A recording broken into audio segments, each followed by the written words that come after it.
cam toți golanii și românii și țiganii, că noi știm să facem banii, noi știm să facem banii, noi știm să facem banii. Sunteți câinii mei și vă țin în lesă pe toți. Vă luați mașini în leasing, dar n-aveți bani nici de roți. Nu e vina mea că-mi place să vă înjur pe toți de morți. Uită-te în spatele meu, hai să mă bați, vezi dacă poți. Vezi dacă poți, vezi dacă poți. Vezi dacă poți, vezi dacă poți.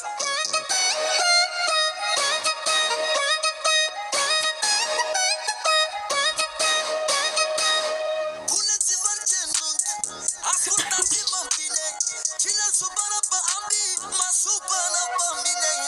Nu vă mai dați bardoi, că v-am verificat. Avem filmări cu voi când faceți video-uri chat.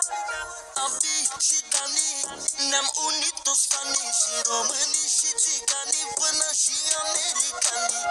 Ambi și Dani, ne-am dublat și banii, și să fim sinceri cu voi, ne iubesc chiar și dușmanii. Bebeluș de cartier, nimeni nu mai e ca el. Îi mulțumesc lui mama mea, fiindcă a născut o stea. A născut o stea, fiindcă a născut o stea. A născut o stea, fiindcă a născut o stea.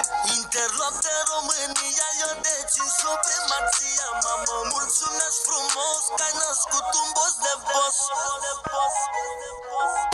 Abi și Dani, nouă ne plac banii, regii României, mami, ne iubesc cam toți golanii, și românii și țiganii, că noi știm să facem banii, noi știm să facem banii, noi știm să facem banii.